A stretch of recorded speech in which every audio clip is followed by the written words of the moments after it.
Bismillahirrahmanirrahim. Alhamdulillahi rabbil alamin. Wassalatu wassalam ala rasulihil amin. Nabiyina Muhammadin wa ala alihi wa ashabihi ajma'in, amma ba'd. Ahibati fillah, ningependa kuwakaribisheni tena katika kipindi chetu cha leo. Kwa uwezo wake Allah, nimeweza kujumuika na ndugu zangu hapa kama kawaida yetu kuzungumzia maudhui kuhusiana na programu yetu ama project yetu ya vijana na social media. Hii leo tutazungumzia maudhui adhim, maudhui ambayo inahusiana na kila mmoja wetu ama mujtamaa wetu, na anwani itakuwa ni modeling kupitia social media. Kama tunavyojua siku hizi dynamic world, mambo yamebadilika, na ndugu zetu wanawake kwa wanaume wamekuwa wameingia katika hii sekta ya modeling. Na kabla sijaanza kwenu nyinyi ndugu zangu, ningependa kupatia kidogo takwimu ama statistics wanavyosema wao. Statistics inasema around 68% ya wale ambao wamekuwa engaged katika hii sekta ya modeling wamesuffer from anxiety ama depression. Na kubwa zaidi ama baya zaidi ni kuwa katika research walifanya wao wenyewe nchi ya Amerika, ambao wanaiita ni most civilized country, wao wenyewe wanasema modelers wa kule more than 60% wamepitia sexual harassment, subhanallah, kupitia modeling. Kwa hivyo hili ni janga katika mujtamaa kwa sasa. Bila kupoteza wakati, ningetaka kuanza kwako Akhi Ibrahim, utupatie tu sheria kiuislamu kindani, yani kuhusiana na jambo kama hili la modeling kwa ujumla. Tayeb, bismillahir rahmanir rahim. Alhamdulillahi rabbil alamin wassalatu wassalamu ala rasulillah wa ala alihi wa sahbihi ajma'in, amma ba'd. Kadhalika tunashukuru Mwenyezi Mungu Subhanahu wa Ta'ala ni kutuafikia tukaweza kwa mara nyingine tukakutana na tukaweza kufanya kipindi kingine. Huenda ikawa wanaotazama wanadhani kwamba kazi kama hizi inakuwa ni rahisi sisi kufanya, lakini subhanallah, yani huwa inahitaji commitment na watu kuacha commitment zao kukutana kwetu hapa, na yote hii ni kwanza kutaka radhi ya Mwenyezi Mungu Subhanahu wa Ta'ala, na kadhalika yani kuwajali ndugu zetu Waislamu, hususan vijana wenzetu. Tukiingia katika nukta au katika mada yetu ya leo, masala ya modeling. Nafikiri modeling tukitolea taarifu, yani maana ya modeling kwa ufupi kabisa, ni pengine watu walipozoea mwanamke au hata mwanamume anapokuja ku advertise pengine mavazi au makeup au jambo lolote lile ambalo linafanywa yani marketing katika masala ya mapambo, basi hiyo inaitwa modeling. Anapokuja mtu akafanya ile kama kuifanyia marketing, au atavaa yani kutumia mwili wake ama vile itakavyokuwa. Na zamani pengine tulikuwa amezoea kwamba modeling mpaka ile mtu atakuwa juu ya stage, atakuwa amevaa mavazi fulani, iwatembea iwarudi, watu wanamuona, ile ndo. Lakini subhanallah, sahihi katika yani zama ambazo tuishi, zama za social media, modeling imekuwa yani kama kunwa maji vile. Yani kila unayemwona yani anataka kujitokeza naye pia anakuwa ni modeler. Subhanallah, yani niliwahi kuelezea hivi katika masiku ya nyuma, kuna ndugu zetu wa Kiislamu ambao pengine wana biashara za nguo. Sasa watu kama wale yani mara nyingi wanapata watu kabisa yani tena wa Kiislamu, pengine wasichana wa Kiislamu wanajitolea kama offer, bana mimi nataka kuwa ni modeler kwako. Yani wewe una mavazi fulani, basi unaje mimi ni modeler. Tumefahamiana, sio? Yeah. Na huenda ikawa watu wanadhani kwamba ile jambo pengine lafaa. Yani tuwape udhuru kwamba pengine yani wanafanya yale kwa jahili, yani hawajui kwamba haifai. Tuingie katika sheria, na hii ni baada ya kunukuu katika maneno ya wanazuoni. Kadhalika tutatumia ayati za Mwenyezi Mungu Subhanahu wa Ta'ala na hadithi ya Mtume alayhi salatu wasalam. Mwenyezi Mungu Subhanahu wa Ta'ala asema katika suratul Nur, wa qul lil mu'minat yaghdudna min absarihin wa yahfazna furujahun wa la yubdina zinatahun. Yani Mwenyezi Mungu Subhanahu wa Ta'ala hapa katika aya kama hii anawaambia, yani anamwambia Mtume sallallahu alayhi wasallam kuambia yani wanawake wa Kiislamu kwamba wasidhihirishe mapambo yao, wasidhihirishe mapambo yao. Manake modeling ni kudhihirisha mapambo. Manake haizi akachukuliwa mtu ambaye pengine yani unavyosema wenyewe hana figure 8. Lazima katika yule ambaye anataka kufanya advertisement mambo yake lazima exactly. Kwa hivyo anapokuja msichana kufanya modeling amedhihirisha mapambo yake, na wingi katika modeling hawaja kukwambia basi vaa jalbabu hii ufanye modeling, la, wanakupatia nguo ambayo inadhihirisha mapambo yote. Bali hata katika nukta ya mabuibui, wale wanafanya modeling katika mambo ya buibui, wengine pengine wanafanya buibui ambayo si sawa, ambayo ina khalif sheria vile inavyosema. Kwa hivyo hawa pia wanaingia katika makosa kadhalika. Kadhalika Mwenyezi Mungu Subhanahu wa Ta'ala katika suratul Ahzab asema ya ayuha nabiyyu qul li azwajika wa banatika wa nisa'il mu'minin yudnina alayhinna min jalabibihin. Kisha akasemaje? Dhalika adna an yu'rafna fala yu'dhain wa kana Allahu ghafuran rahima. Mwenyezi Mungu Subhanahu wa Ta'ala katika aya kama hii amwambia Mtume sallallahu alayhi wasallam awaambie wake zake na wanawake wa kiumini. Kuna baadhi ya wanawake wanasema kwamba la, hii imekusudiwa wake zake Mtume sallallahu alayhi wasallam. Sisi tuambia yani tayib, tuchukulie kwa ufahamu huo wao. Wewe kama mwanamke wa Kiislamu, ni nani bora kwako wewe kumchukulia kama kiigizo chema kama si wake zake Mtume sallallahu alayhi wasallam? Tumefahamiana, sio? Sasa Mwenyezi Mungu Subhanahu wa Ta'ala katika aya kama hii kuamrisha wake zake Mtume na waumini kwamba ya ayuha nabiyyu qul li azwajika wa banatika wa nisa'il mu'minin yudnina alayhinna min jalabibihin, yani wavae zile jilbab, yani mabuibui ambayo inakuwa inastiri ile mapambo ya yule mwanamke. Kisha akasemaje? Sasa hapa Mwenyezi Mungu Subhanahu wa Ta'ala akaonesha lau kama watakhalif amri kama hii, huenda wakaingia katika hatari fulani. Hatari yenyewe anasema dhalika adna an yu'rafna fala yu'dhain. Wakifanya hivi kwamba wakijistiri vizuri hawatopata kujulikana na hawatopata udhia. Sasa hivi umetueleza statistics inayosema kwamba wingi katika modelers ulisema ni ngapi percentage? Around 68% anxiety na depression. La, katika wale wanapata more than 60% sexual harassment. Yeah, naam. More than 60%. Naam. Sasa hapa Mwenyezi Mungu Subhanahu wa Ta'ala ashataja kwamba iwapo wanawake watafanya kwamba watadhihirisha mapambo yao, basi huenda wakapata udhia. Mwenyezi Mungu akasema dhalika adna an yu'rafna fala yu'dhain. Sasa wanawake wanafanya modeling, wanadhihirisha mapambo yao, na la shaka ya kwamba hata ukija kuona katika waqi, kijana pengine ana shahawat ambazo imemchukua kwa wingi sana, ama yani wale ambao hawana qiyam za dini, ama wale ambao pengine si Waislamu kamwe, wanapokuja sasa kutafuta wale wasichana katika social media, watakuwachezea na tufahamu yani yale mambo ambayo wanayafanya. Akija kuona pengine msichana fulani katika social media haeki picha zake, hawezi akamapproach pengine kwa sababu hamjui, sio? Lakini wewe uje pale katika social media yako, wewe watu wote wanakuona sura yako, mwili wako, kifua chako, mtu anajua kabisa mwili wako vile ilivyo. La shaka kwamba watu kama hao wanakuwa katika hatari zaidi kupata udhia. Kadhalika namalizia kwa nukta ya mwisho, hadithi ya Mtume sallallahu alayhi wasallam asema katika hadith katika Sahih Muslim, hadithi ndefu, lakini Mtume sallallahu alayhi wasallam asema kuna aina ya wanawake ambao hawatopata harufu ya pepo. Yani harufu ya pepo, yani hadithi kama hii inaeleza kwamba harufu ya pepo mtu anaweza kuisikia kwa masafa kadha na kadha, lakini watu kama hao hawatopata hata kuisikia ile harufu.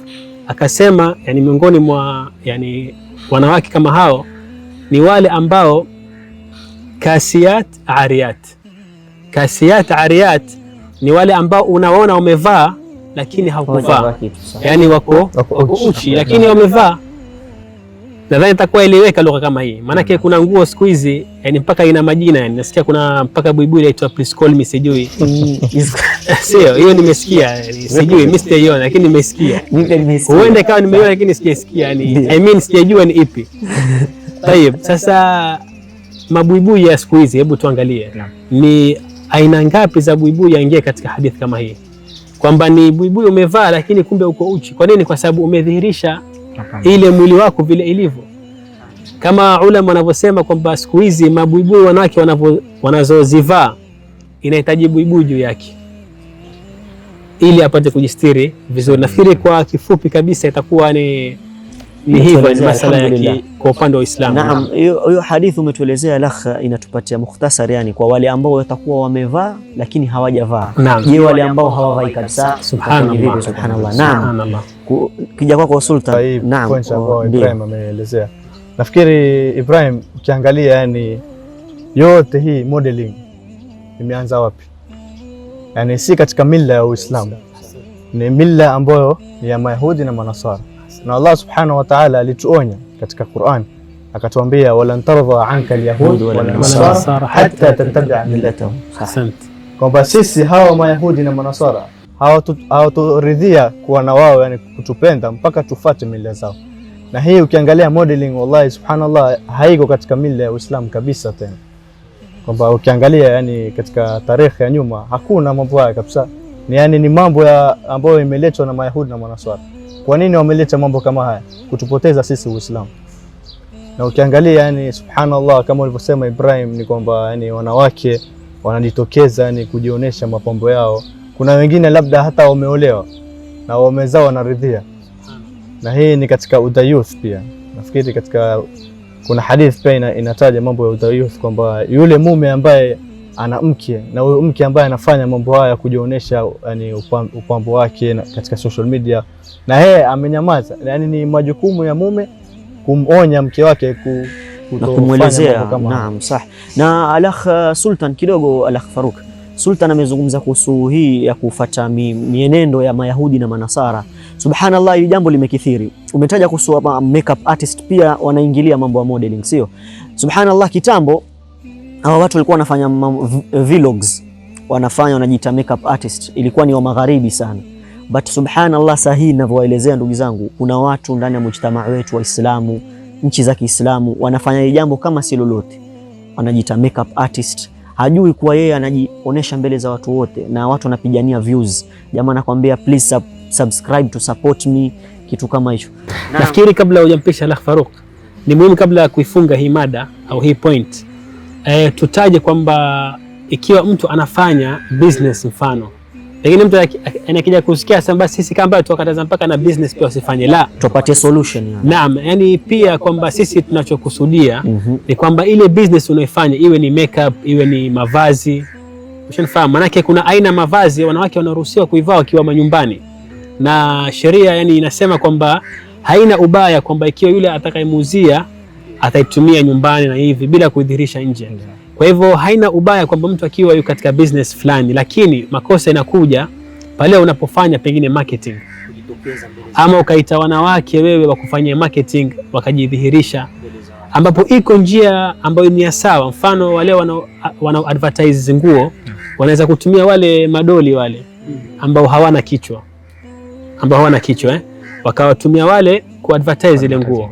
Ama ikiwa mtu ana advertise makeup, anaweza kaonesha tu ile aina ya makeup, pengine company yake, jina lake, bila kudhihirisha sura. Manake huenda ikawa ukitumia njia hii ambayo ni haram kisheria, ikawa ile riski utakayopata ni riski ambayo si halali.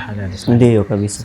Naam, Alakh Faruk. Naam, alhamdulillah, yani al-akh Badrus pamoja na maikhwa, topic tulionayo kweli ni topic ambayo inakata cross board wanavyosema wazungu. Naam. Na it's high time sisi kama Waislamu tuangalie mwelekeo wetu uko wapi. Masala ya modeling nafikiri imegusa mpaka wanaume pia wako ndani. Naam. Utapata kwamba kwa mfano wale modelers ambao wanakuja katika media ambao tunawaona katika social media ni wanawake, lakini behind the scene kuna wanaume ambao wanafanya kazi hii.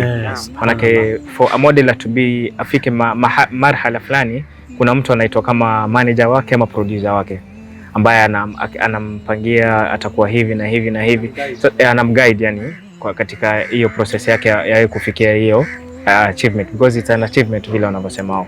Sasa nafikiri tanbihi inafika kwetu sote, both wanawake, japokuwa ndio wanawake sana ndio wameathirika sana na masuala ya modeling, lakini hata wanaume pia ambao wanafanya kazi hizi pia nafikiri it's high time wao wenyewe pia waangalie kwamba kazi hizi tunazofanya bila shaka inaenda kinyume na mafunzo yetu ya dini ya Uislamu. Kama vile Sultan alivyosema hapo awali kwamba masuala ya modeling haiko katika mila ya Uislamu, haiko kabisa, haiko.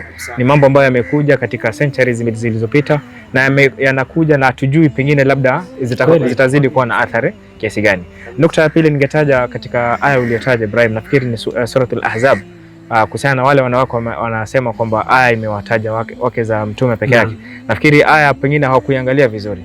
Aya kwa mbele pia inasema imehusisha wanawake wote waumini. Kwa hivyo ni nasaha pia tunatoa kwa dada zetu na mama zetu ambao pengine wako katika hii industry, kwamba aya hii imejumuisha wanawake wote ambao ni waumini. Kwa hivyo kama unajua wewe ni muumini, wewe ni Muislamu ambao una ghaira na dini yako, jua kwamba masala ya modeling bila shaka ni jambo ambalo liko nje katika Uislamu. Kabla sijakuja kwa Akh Bilal, hii kuhusiana na hii aya nimekumbuka jambo muhimu sana. Katika kutamaliana na ndugu zangu na jamaa zangu wa karibu, kuna mtu aliye kunitumia video katika YouTube. Mwanamke amesimama sijui ni Muislamu, lakini alivyovaa yani sijui, naam, la alikuwa hajavaa hijab, hajavaa lolote. Anazungumzia hii aya kama sijakosea kuhusiana na hijab, na akawa anaelezea different kabisa kuhusiana na hijab, mafhumu tofauti yani. Tofauti kabisa. Na nimefurahi Akh Faruk na pia ya Ibrahim nimeielezea. Naam, nikija kwako Akh Bilal, watu wengi wamelalamika ndugu yangu, Bilal azungumzi, jamaa mnyamaza. Ana mahaba la jamaa. Naam, nikija kwako Akh Bilal kuhusiana na modeling. Ni kurejelea point ya begani Ibrahim, kuna buibui alitaja za please call me.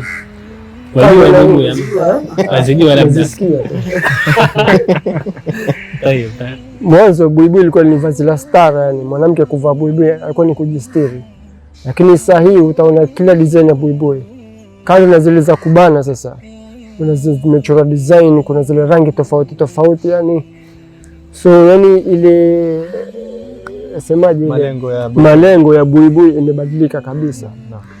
Na juzi nimeona kuna kitu wanaita halal modeling, yani mwanamke kuvalishwa buibui kuadvertise. Buibui kila size inapata mwanamke na size yake na accordingly. Na kando na hii utapata zile picha za samba kila mahali, mwanamke amevaa imembana, pengine buibui iko open. Sasa zile picha kusambaa, yani pengine yule mume wake ama ni ndugu yake ama ni baba msichana kuridhia mambo kama haya kufanyika. Na pia kuna jambo la makeup. Utapata mwanamke kajipaka makeup ama ku advertise lipstick, atapaka lipstick ajipige picha ya advertise ile lipstick. Hapo kwamba kuna ile option ya kupiga tu picha lipstick ile shade yake pengine, lakini ile malengo yote sasa imeingia katika wanawake wa Kiislamu, ndio wanatumiwa kama bait, yani ku attract customers. Sasa yule mwanamke yani she is not viewed. Mwanamke wa Kiislamu mwanzo alikuwa akijulikana kama alikuwa ni role model, hata kwa wale ambao si Waislamu. Yule ambaye si Muislamu akisikia jina la mwanamke wa Kiislamu, yani tayari kuna ile level ya heshima tayari mwanzo, maana ni mwanamke aliyejistiri, mwanamke ambaye si rahisi kujulikana. Lakini leo wale wanawake wa Kiislamu yani imekuwa opposite totally. Wao ndio wamekuwa model za hizi vitu, wao ndio wamekuwa makeup artist, wao ndio wana advertise nguo pengine au viatu au pengine necklace. Pia utapata mwanamke amevaa hivi ashajipiga picha, yani shingo yote iko open vile you advertise ile ornaments. Nafikiri kuna nukta muhimu tuitaje pia, ni tanbih kwamba huenda ikawa wanaotazama wanadhani kwamba asipojitokeza yeye mwenyewe akatumia picha ya mtu mfano basi ni sawa, yani yeye hapati dhambi. Maana kuna watu ambao pengine katika picha zao wanatumia wanawake wa nje mfano magharibi vile na hivi na hivi, twasema kuwa ni makosa kadhalika, kwa sababu iwapo atakuja kijana wa Kiislamu akafungua page kama ile, akaona picha kama ile, pengine shahwa zake zikampanda akafanya jambo la haram, sababu ni ile picha, basi dhambi unalipata kadhalika. Kwa hivyo yani tunachokusudia hapa ni kwamba ile mapambo aina yoyote kwa mwanamke, madamu tuwajua mfano pengine mwili, kifua, pengine uso ikiwa ina makeup ile, unajua kwamba ni makosa wewe kujidhihirisha, basi ni kadhalika makosa kuchukua kwa mwanamke wa nje kadhalika. Kabisa. Naam, ndugu zangu, tumezungumza alhamdulillah tuliyozungumza, na tumuomba Allah atujalie haya tuliyozungumza yawe ni yenye kuleta natija biidhnillah. Kulikuwa na kadhia kadhia imetokezea, incident ambayo imetokezea nchi ya Magharibi, wanaosema Amerika huko. Kulikuwa na dada yetu ambaye anaitwa Halima, alikuwa ni modela. Nafikiria nikimtaja itakuwa ni vizuri sababu anajulikana na imetrend kitu kama hichi. Alikuwa ni modela na walikuwa wanamuita hijabi modela. Yani ilikuwa hakuja tokea mahijabi modela. Walipopata kuwa wamempata mmoja, wakawa wanamtumia kama chambo, wasemavyo Waswahili, sio? So wakawa wanamtumia katika kupropagate kwa Waislamu, mnaweza fanya modeling, mnaweza fanya jambo kama hili. Lakini alhamdulillah, kwa uwezo wa Mwenyezi Mungu ameweza kubadilika menendo yake, na ningependa kama ilivyokuwa ada yetu sisi ni kwa wenye kwenda street kuangalia, kuzungumza na ndugu zetu, tupate maoni. This time tutawapatia watazamaji hii video ndogo wapate kuona hii kadhia, hii incident ili happen vipi na matokeo yake ni vipi na ilikuwaje mpaka yeye kubadilika inshallah. Kwa hivyo tutakwenda kwa mapumziko, ungana nasi baadaye inshallah pata kujua hii kadhia biidhnillah. Shukran.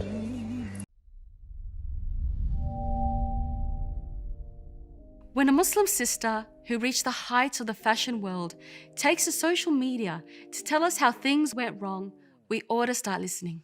By now, most of you are aware of Halima Adan's brave public post on Instagram, detailing how she felt the fashion industry was compromising her religion. And before I comment on this matter, if I can just say, from one sister to another, may Allah bless you, Halima. You have taken a commendable stance, and for that, I just want to say thank you. Yet despite all the inspiration this story has brought to so many young Muslim women around the world, the truth is, Halima is not the only one who feels this way. And her story going viral confirms the fact that many hijabis feel that they often have to change who they are in order to fit in. More and more Muslim women are realizing that the representation we have longed for isn't as it seems. And we are slowly restarting to think what representation actually means. Putting a hijabi on a random magazine cover on the condition that she wears the outfits you dictate without asking her opinion isn't representation. Expecting a Muslim woman to look as appealing and attractive as she can possibly be, so long as her hair is covered, isn't representation either. This isn't representation. This is the erasure of the hijab. We need to remove this expectation from Muslim women to fit into a mold that doesn't represent who they are or what they're about. Muslim women should not have to feel that they need to accept these compromises in order to be accepted by the people, but rather we should be accepted for who we are as we are. And while at times it does get difficult and the pressure is somewhat unbearable, we should never change who we are to appeal to the people. Yes, it's tough being part of a minority living in the West, but we should always remind ourselves of the true meaning of being a Muslim woman.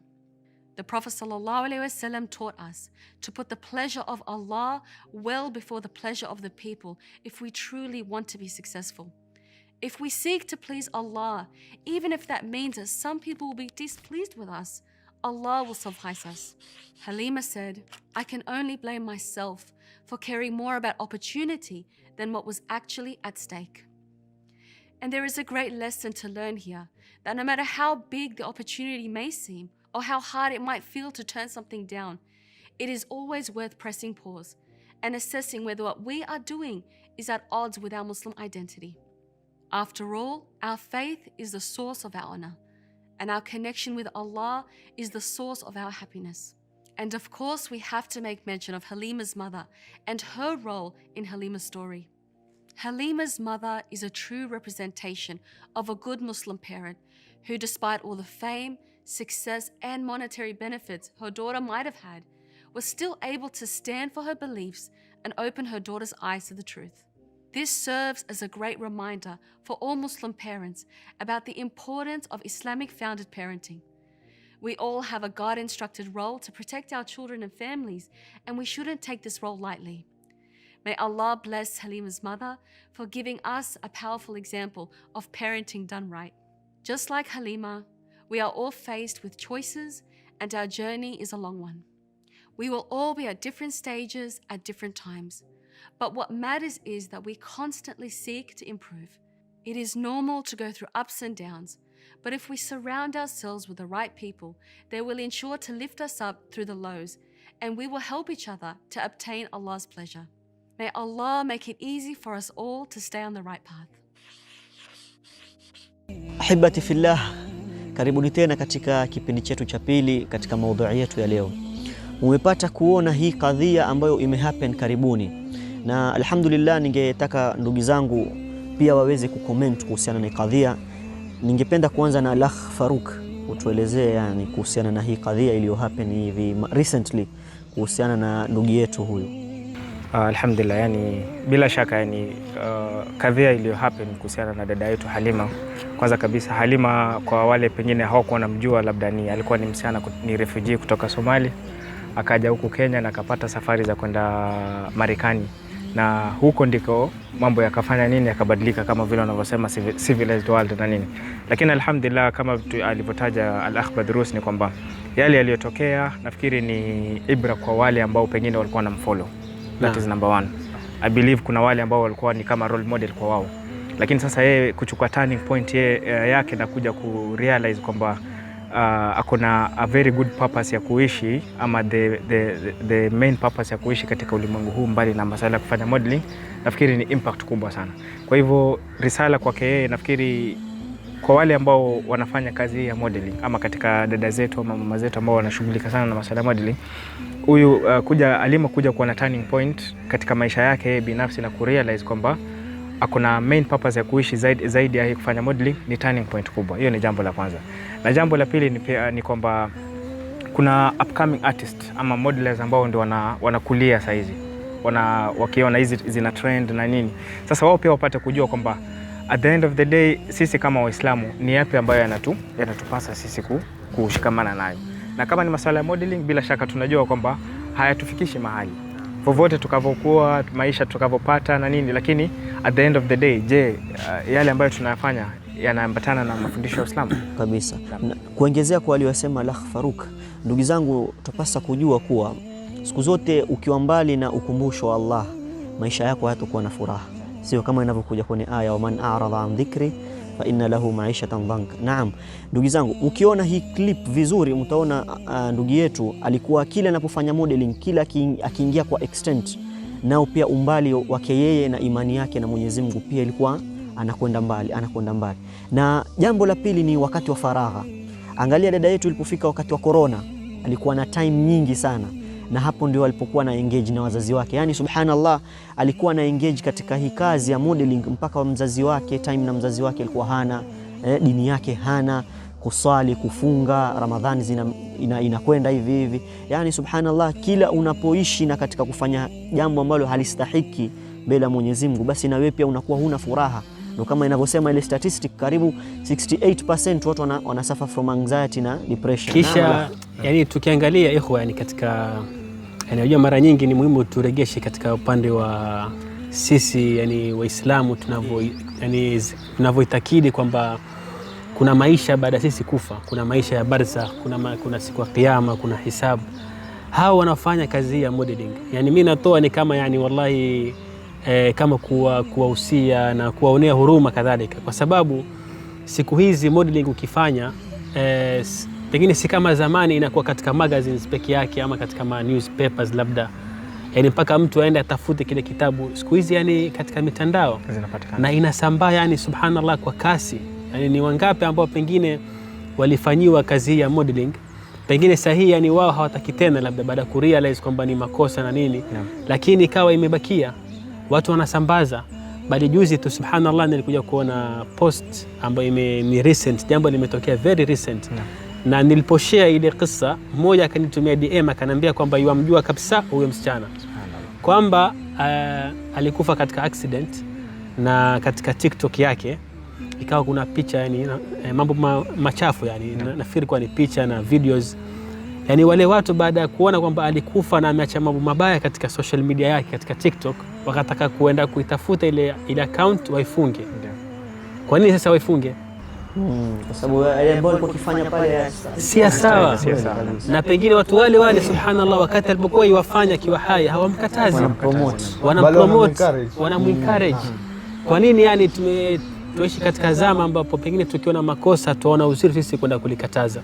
Wewe umemwona dada yako yafanya kazi fulani ya modeling, Ya akhi, wewe kama mwanamume nenda ukamweleza kwamba hii ni makosa. Hata wasichana kwa wasichana, yani tumekuwa hii dini yetu Uislamu tumechukulia kamba yani pengine ni jambo la zamani limepitwa na wakati.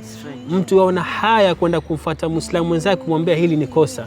Bali subhanallah, yani maal asaf shadid tuishi katika zama pengine waume yani wao ndo wanafuata mke wake kumchukua njoo fanya modeling. Yampiga picha, amevaa mavazi mazuri, amekwenda kufanya pengine katika harusi. Subhanallah, tuone katika maharusi yetu sasa hivi. Waume wangapi ambao wanawadhihirisha wale wake zao katika zile sherehe za harusi. Tena siku hizo wanatafuta wale mafotografa wakali wale wazuri.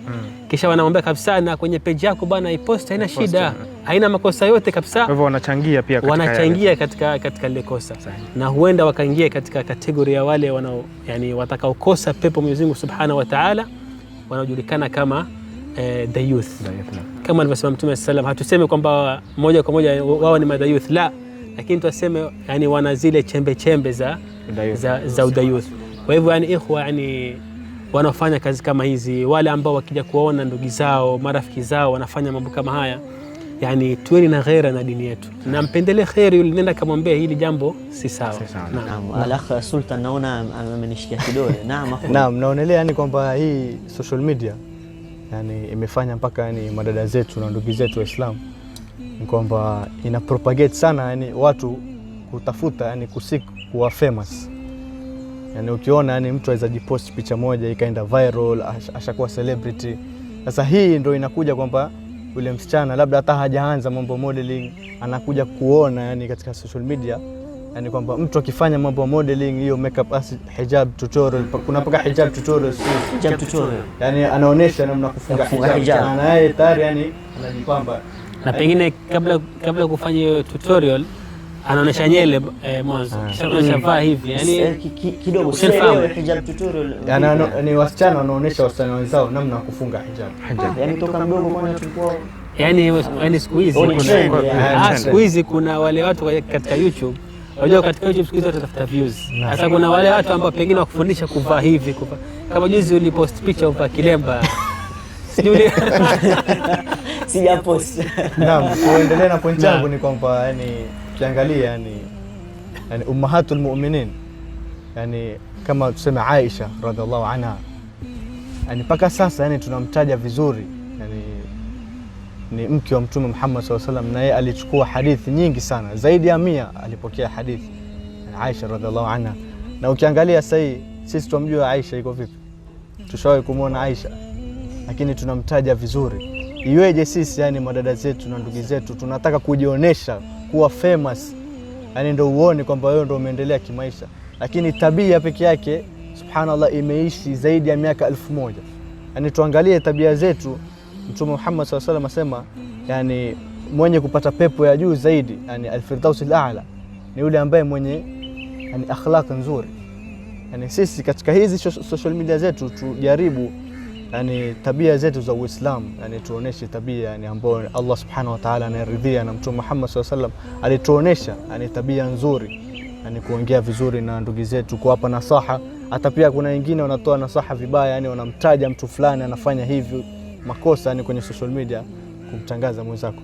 Yani ni kwamba subhanallah, hata ukija kuona wale wasiokuwa Waislamu wakija kuona yani tabia ya Uislamu wa ukweli yani waingia rahisi katika Uislamu. Naam, Al-Akh Bilal, narudi kwako, naona umenyamaza sana. Mwanzo nikipenda kushukuru kunipa chance ya mwisho. Mashallah. Naweza kufikiria point yangu vizuri. Na yani mimi ningependa kutawasia kwa it's never too late. Mfano huu mwanamke mlimtaja modela, yeye kabla ya kufariki tumepata kujua kuwa yani alikuwa ashajuta na ameanza kuregain imani yake. Sasa kando na kujulikana kama modela, kuna ile sifa imani yake sasa pia ishaundwa pale. Na wale watu wote famous ambao wanajimaliza ama mtu kwa depression, tupate kujua ni fame is not everything. Unaweza kuwa famous, unaweza kuwa kila kitu, lakini katika roho yako ikiwa hauna Mwenyezi Mungu, basi wallahi yani huwezi kuwa na raha yoyote.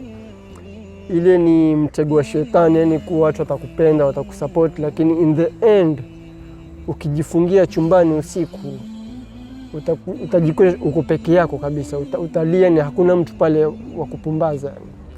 So it's never too late. Wewe hata kama umeshia picha zako zimesambaa, lakini ifanye iwe ni siri baina wewe na Mwenyezi Mungu wako, yani ile tauba. Ikiwa uko peke yako nyumbani, yani ikiwa waswali ni wewe na Mwenyezi Mungu, jaribu kurekebisha ile muamala wako na Mwenyezi Mungu. Mwenyezi Mungu naye atarekebisha ile mambo uliyofanya nje. Pengine ile dhambi, mtu akisha picha yako utakuwa huna tena dhambi, kwa sababu wewe usharekebisha ile muamala wako na Mwenyezi Mungu. So it's never too late yani. Na angalia kabla kufariki pia, jambo lake la mwisho ilikuwa ni kuwa na wazazi wake na kujuta ile jambo alikuwa amelifanya. Baada hapo ndio Mwenyezi Mungu akachukua roho yake. So it means all that time yani alivyokuwa yaishi ile maisha, kuna kitu ilikuwa inamkera pale ndani. Hayuko na wazazi wake, hafungi, haswali. Ilikuwa la mkera, na and maybe she was wishing atoke katika lile jambo. Na alivyotia ile nia, Mwenyezi Mungu akamtoa. Sasa sote pia tunapofanya mambo haya kwa advertise madada zetu au madada zetu wanavyoadvertise, tia ile nia kwamba ndo basi sasa ni mimi na Mwenyezi Mungu wangu. Yani Al-Akh Bilal umezungumza jambo muhimu sana. Nafikiria tumekuwa tukizungumza yani ile haifai, lakini umewapatia pia ndugu zetu way forward yani. Ushafanya modeling, ushatuma picha zako. Je, sahihi umesikiza ama umepata kujua kwa ile jambo halifai? It's not too late, sio? Hiyo tutaiweka status leo inshallah. Naam, ndugu zangu, tumezungumza alhamdulillah, na tuombe Mwenyezi Mungu afanye haya ambao tumezungumza ni yenye kuleta natija. Dunia sasa, dada zetu wamekiwa perception ama fikra kuwa wao ni kama sexual product, ninavyosema. Kivipi? Kitambo walivyokuja wazungu walisema kuwa sisi hatuko civilized huko kwa sababu walikuwa hatuvai nguo, wakatuvalisha nguo. Subhanallah. Sahihi ukitaka kuwa civilized lazima ufanye nini? Uvue nguo. Kuvua nguo vipi? Kuonekana mwili wako. Ukishaonekana mashallah ni mzuri, basi wewe ndo civilized. Wewe umekuwa modern, yani wewe ni bora kuliko wengine. Subhanallah. Kwa hivyo nasaha kwangu, kwa ndugu zangu na kwa wale wanaotutazama ni kuwa tuwe ni wenye kufata mamrisho alikuja nao Rasulullah na aliyotuletea Allah subhanahu wa ta'ala. Kivipi? Itafika wakati akhi tutalazimika kufata. Wewe huvai hijab, wewe kama kijana wa Kiislamu huvai nguo vile inavyostahiki kuvaliwa. Utakapofariki ndugu zangu, kivovote lazima utavalishwa sanda. Utake usitake utavalishwa nguo nyeupe, utavalishwa. Dada yangu unaonitazama, kama huvai hijab utavalishwa hijab siku ambayo utafariki kama wewe ni Muislamu. Kwa hivyo ni ibra kwetu sisi sote, lazima tubadilike. Jambo kama hili mwisho lazima tufikirie kwa kuna Allah anatuangalia. Sisi ni Waislamu na jambo kama hili ni jambo kubwa sana, na isiwe siku ya akhera tutakuwa ni wenye kujutia. Kwa hivyo nitakomea hapa kwa haya tuliyozungumza, na inshallah namuomba Mwenyezi Mungu ajalie haya yote ambayo tumeyazungumza ni yale yenye kuleta natija, na pia kuwakumbusha sisi hatutuhumu mtu yoyote wala kutukana mtu yoyote, wala sisi si perfect, wala sisi si mashekh. La, sisi ni vijana kama nyinyi ambao mnatutazama. Tunawapendeeni khairi, na inshallah Mwenyezi Mungu ajalie haya tuliyozungumza iwe ni khairi kwenu nyinyi. Shukran, subhanaka Allahumma wa bihamdik, ashhadu an la ilaha illa ant, astaghfiruka wa atubu ilaik. Wassalamu alaykum wa rahmatullahi wa barakatuh.